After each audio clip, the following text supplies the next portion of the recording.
What's up guys, Matt Kitzmiller here. I busted out the Zion. Gonna do a quick video on some positions today. So when we shoot our rifles, we shoot them from the standing, we shoot them from the kneeling, we shoot them from the prone. We're gonna talk about some of those opportunities, what the pros and cons are, and what works best for me. So let's talk about some of the constants when it comes to shooting from the prone position. So both of my elbows are down, both of my knees are down. I keep my feet fairly flat on the ground. I don't know if that makes a huge deal. I've had people coach me into that position so many times that, or into this position so many times that that's just kind of naturally what I do now, but I don't know if that makes a big difference or not. But yeah, both of my elbows are down. My support elbow is down and my support hand is on my handguard.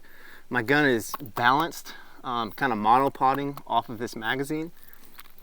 My cheek is on my riser and I'm super stable.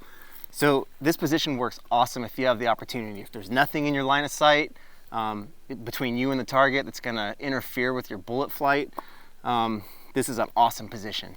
You wanna be pretty careful when it comes to magazine selection. So with that 30 rounder, if I wanted to shoot straight or slightly uphill or slightly downhill, it's a great selection. If I need to shoot uphill, I need to get a bigger magazine. I need to have something that allows me to move back and forward more, right? If I need to get lower, I can use a 20, I could use a D60. Those are probably my two drugs of choice when it comes to shooting from a bipod, which I do regularly.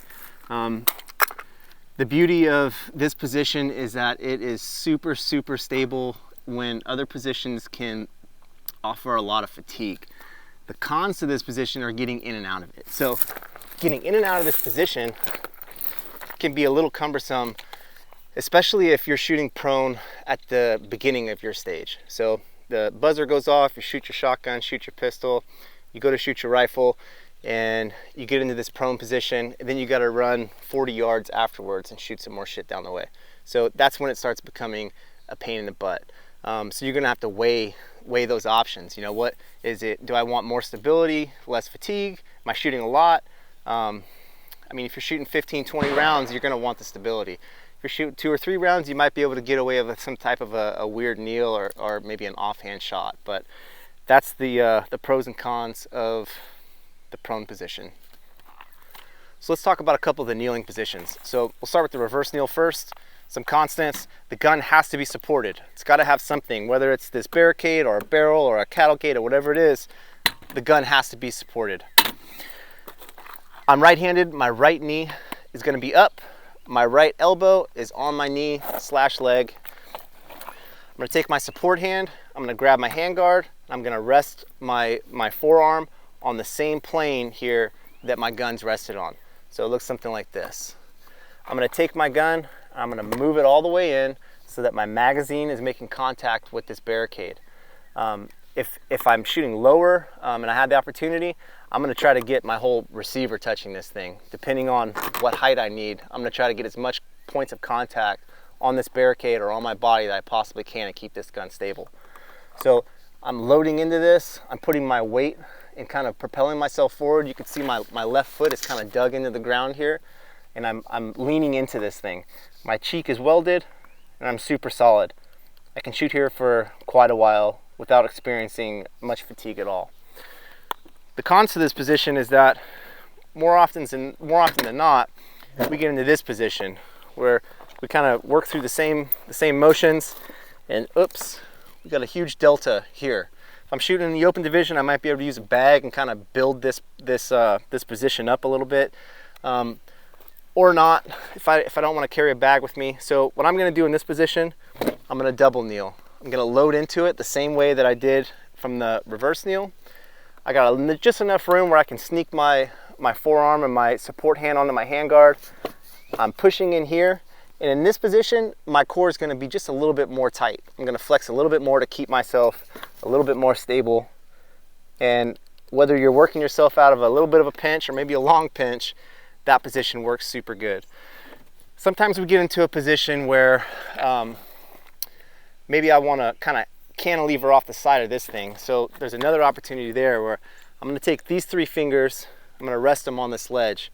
I'm going to take these 2 fingers, I'm going to pinch my gun. So it looks something like this. So my gun is hitting here.